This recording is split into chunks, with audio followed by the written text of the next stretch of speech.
Hello, I'm Brian, and welcome back to another episode of Wasteland 2 Director's Cut. Now we are going to head into the game. I've already made a video that is an hour and a half long, and I finally coughed at the end of the video, so I hate that, but yeah, please bear with me for that.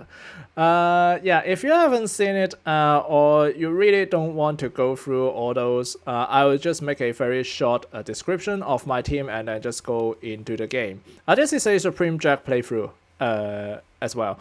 I'll try to do it Iron Man mode, sort of. I'll not be reloading saves or reloading things like that when things go bad. I'll just take the consequences. Alright, yeah. So we have our sniper, who also takes care of lockpicking and safe cracking. We have a assault rifle user who will be our mechanic, take care of mechanical repair, toaster repair, weaponsmithing as well. We'll have our captain here who will be melee, punching people in the face, also doing alarm disarm, computer science as well. She'll also help hack robots in combat in the later half of the game. And also we have our commander here who will be our leader. He takes the leadership, has a high number in charisma, also use an engine weapon and take care of the smartest skills as well. So yeah, let's go, Supreme Jack, play. I missed this game already.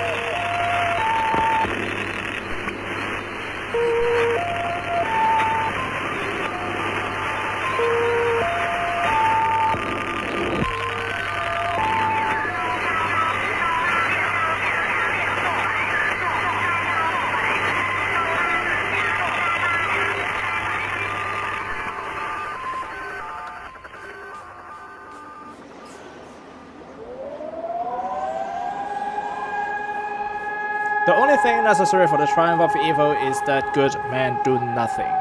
I'm pretty sure General Vargas. What comes after the end? I don't know. Neither did they. They were just an army engineer battalion, constructing roads and bridges deep in the middle of the Arizona nowhere. They didn't know why Armageddon had come. They'd heard radio chatter about an attack on some space-based missile platform. But who had attacked it, or why? No one knew. What they did know is that the politicians and the generals had finally ended the world. Now, everything was gone. They took over a federal prison for a fort, kicked out the convicts, got busy starting from scratch. Maybe it was an act of mercy. Maybe they figured that the prisoners would die out in the harsh new world. Whichever, it came back to bite the engineers in the ass. Cultists, criminals, cannibals. They've been living with the fallout ever since.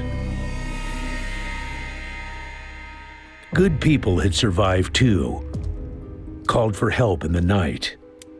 And those engineers, those common soldiers, could not stand by and see them die.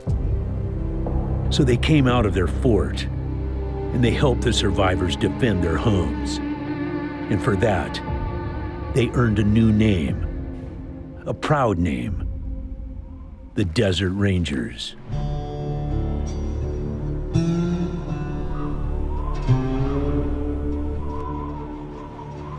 Now, Rangers, I know at times it seems our cause is hopeless. And I know it's hard to say goodbye to a brother in arms.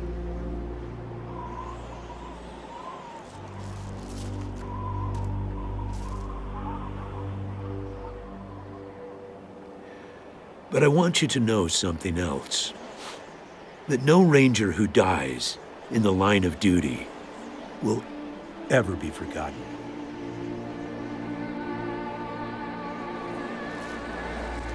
Nor will he have ever died in vain or unavenged.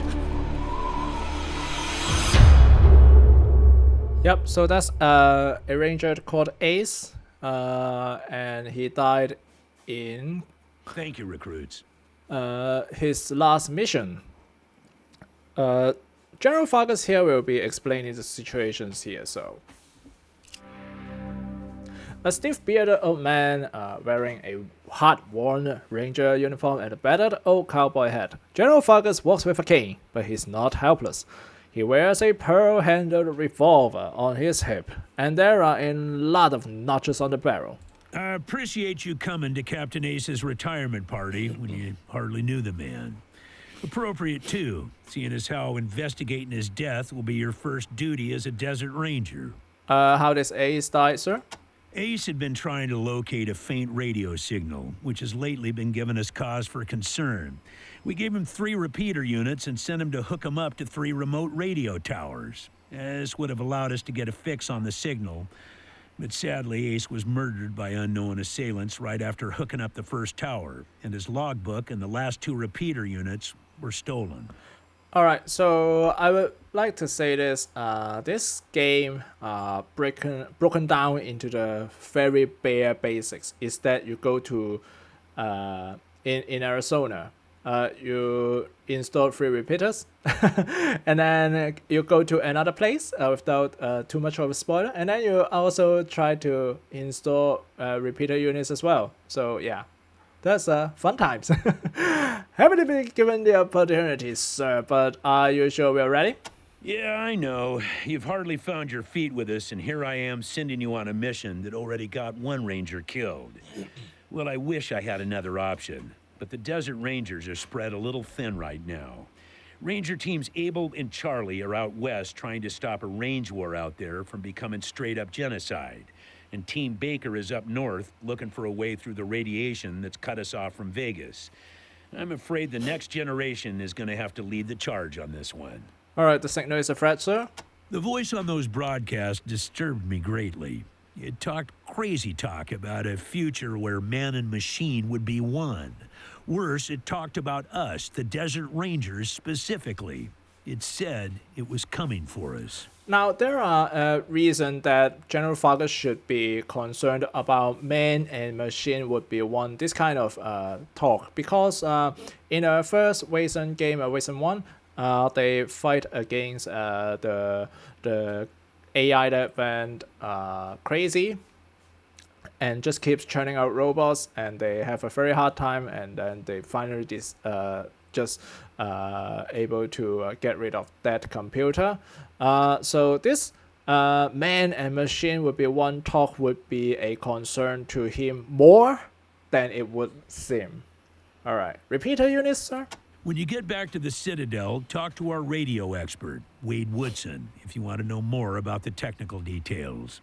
All I know is the repeaters will upgrade the towers and allow us to zero in on the mystery signal.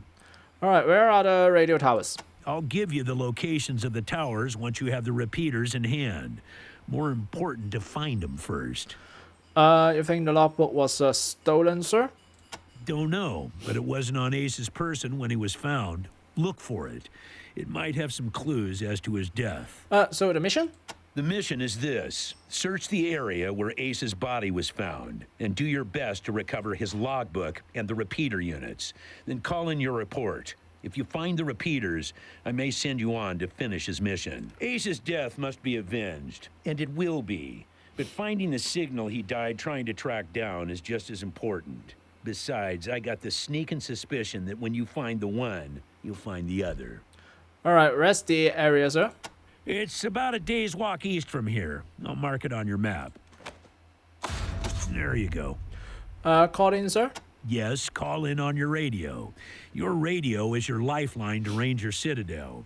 We'll be calling you with alerts and updates on your current missions, and sending you new missions when we receive distress calls. As Rangers, it is your sworn duty to respond to those calls. That is the contract we made with the people of Arizona when we opened for business. It's really funny.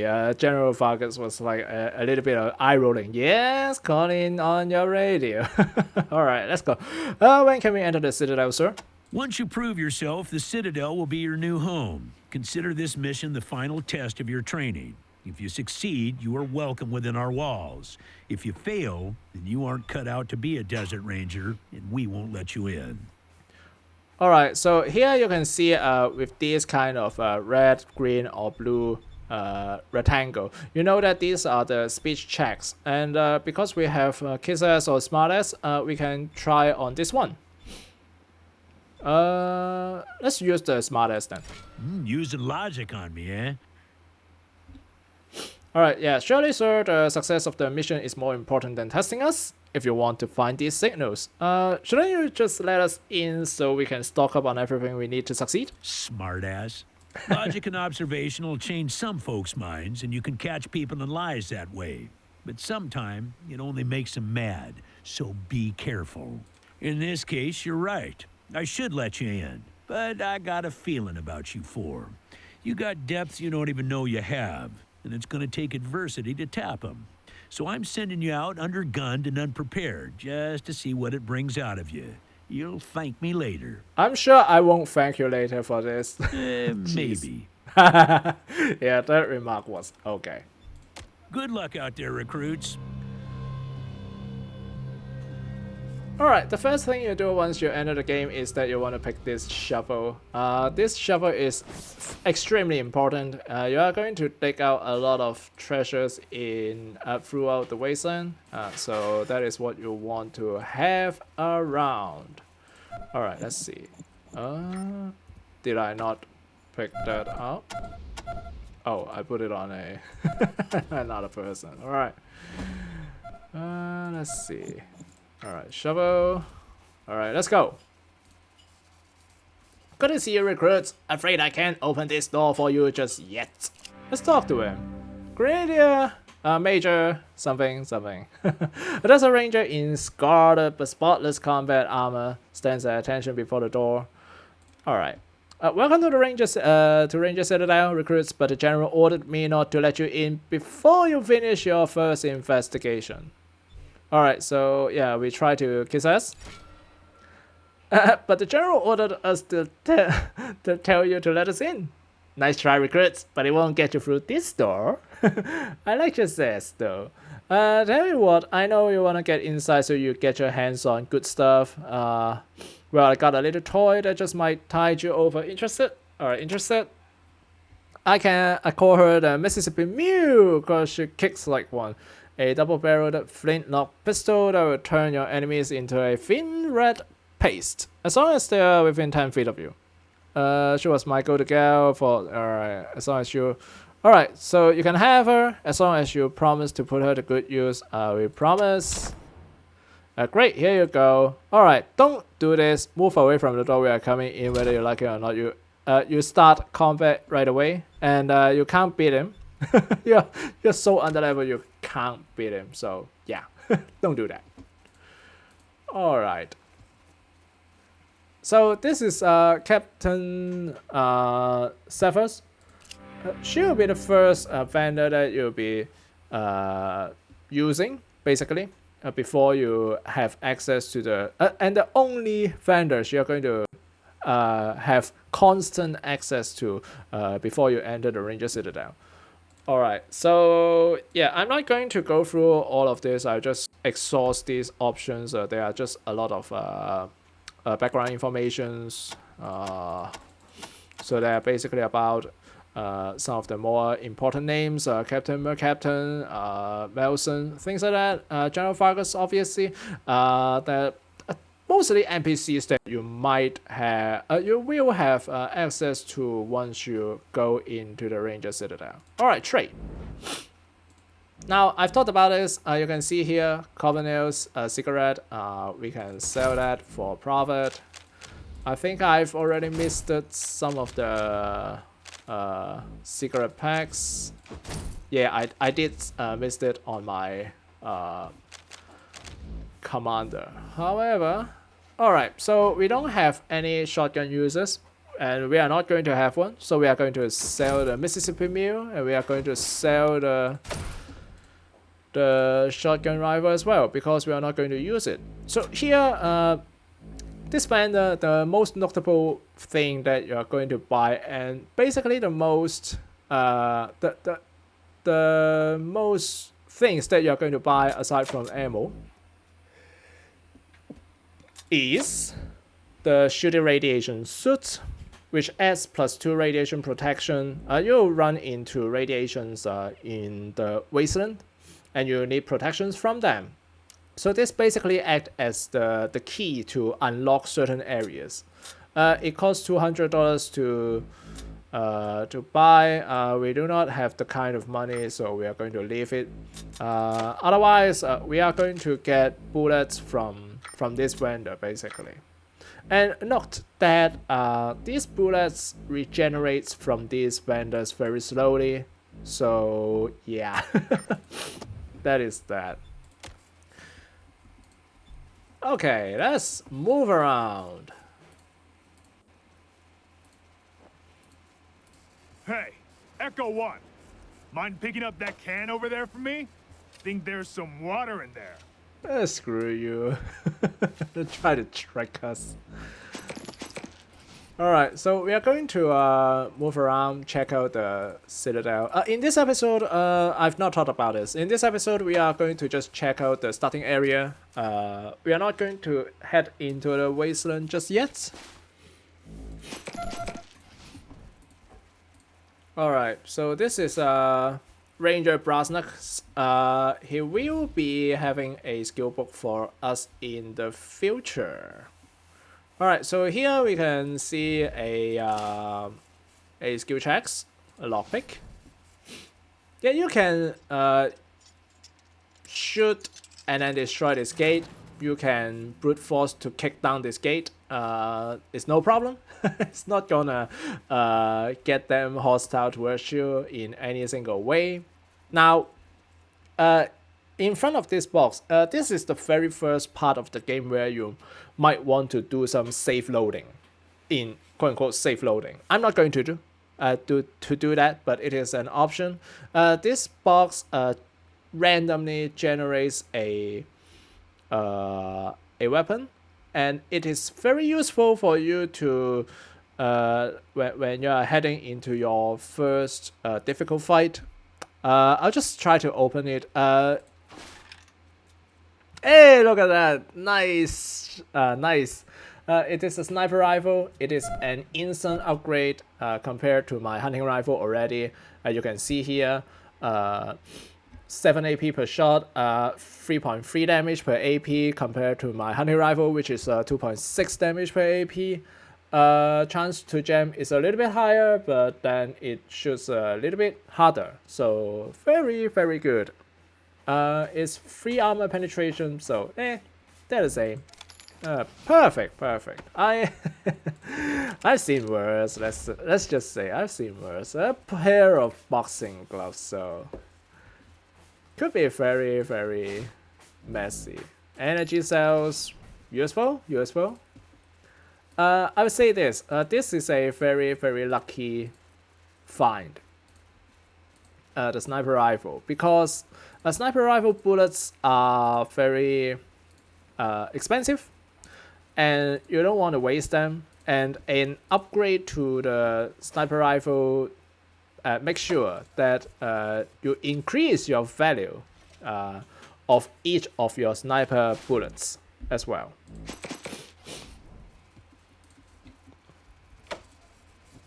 Alright, let's stick around. Alright, no more.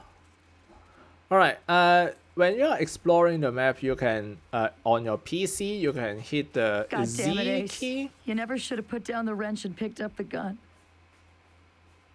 To check out on stuff that you might be able to interact with. So you can see here, they will highlight whatever stuff that you can interact with. In that case, that's Angela Deth. Let's talk to her. Sorry about the waterworks. I'm still pretty broke up over Ace. I'm Angie. You kids must be the new recruits old Vargas trained up. Lord, y'all just babies. Now, Angela Deth, General Vargas, and some other characters, they are the main character in the first Wasteland game, so there's that. Ace as well. Ace is also featured in the first game.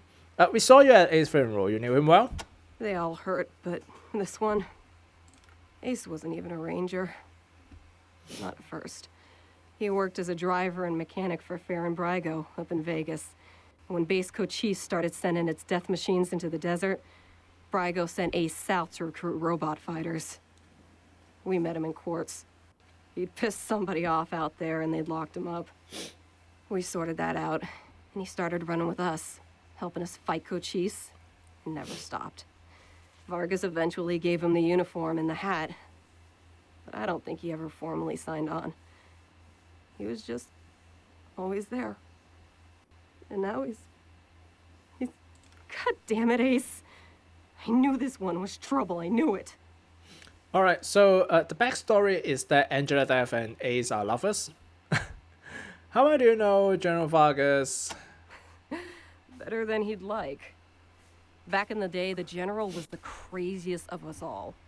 But somehow, after he brought down Base Cochise, he became the sanest. Now he's running the whole show and doing a damn fine job. While I'm still walking patrols and answering radio calls. Shows you how much ambition I got, huh? Now, I would be skipping all this because it is basically the backstory. I'll tell you about it.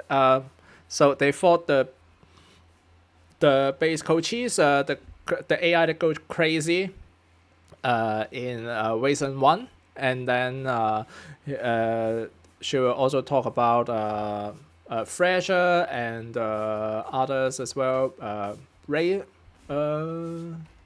Hellraiser as well. Another of the characters that that we might be able to run into, so to speak. You know what I mean when we run into him. Yeah. So she's going to explain this to us. I'm not going to waste too much time on this. So yeah.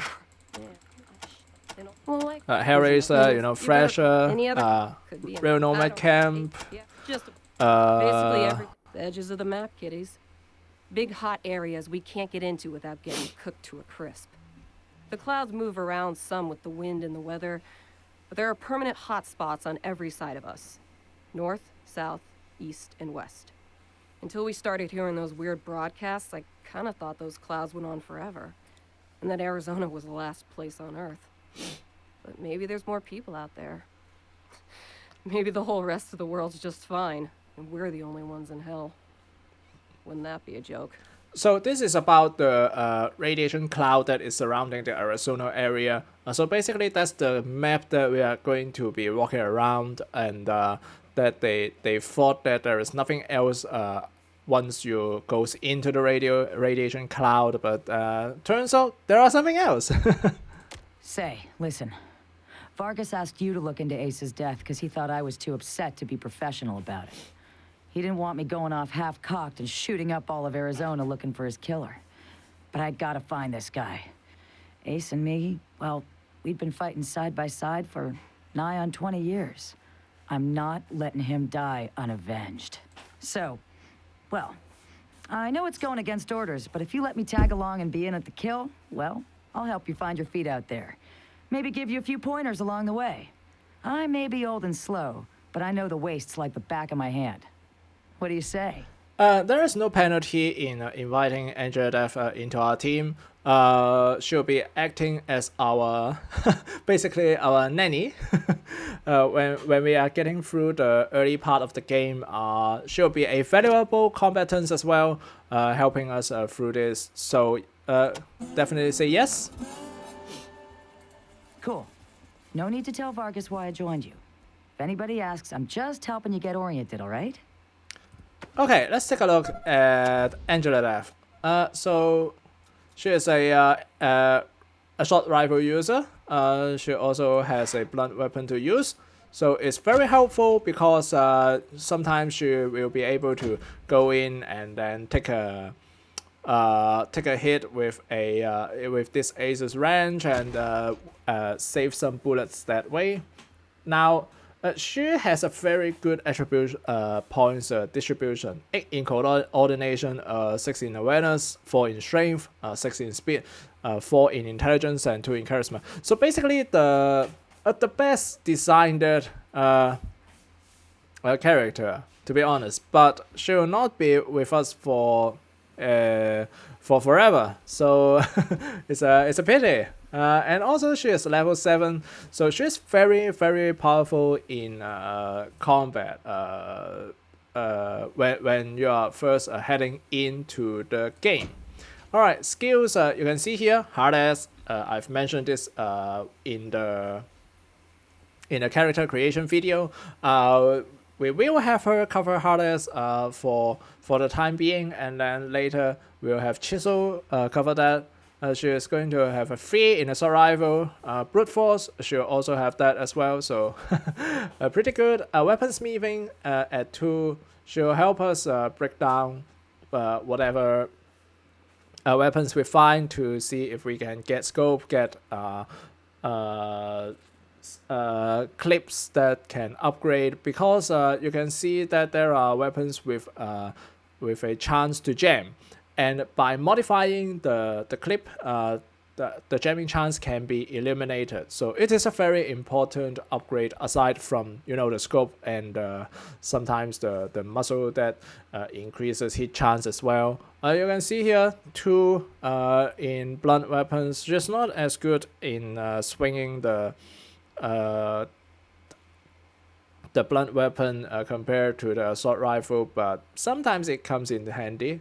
2 in outdoorsman as well. This will help carry outdoorsman until we reach a vulture's cry as well. So yeah, overall a very good companions to have at the start of the game. The learner perk is hardened +1 base armor as well, makes her extremely durable in the start of the game. Now, I would say this, because we are playing on Supreme Judge difficulty, you would not want to have her running into the into the midst of combat just like that.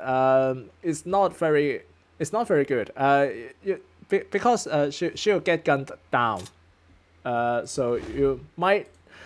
So she is very powerful, but then you still have to be very careful, or else she'll die in a very short amount of time. Okay, so yeah, I think I'll be ending the video right here. In the next video, I will be heading into the Wasteland once again and do some explorations, maybe go to the radio tower and check out what's happening there. I will carry out the mission, search near the radio tower for Captain A's repeater units, and then look for his A's logbook as well. Alright, so we might be able to go into combat as well. So yeah, and one last piece of advice before I end this video. For this game, now I understand that this game is available on PC, on PS4, on Xbox, and on Switch as well, if I remember correctly. Yeah, the Nintendo Switch. Now, if you are playing on PC, chances are they have already fixed most, if not all, of the game crashing bugs in the PC version. I think at least by getting it through Steam.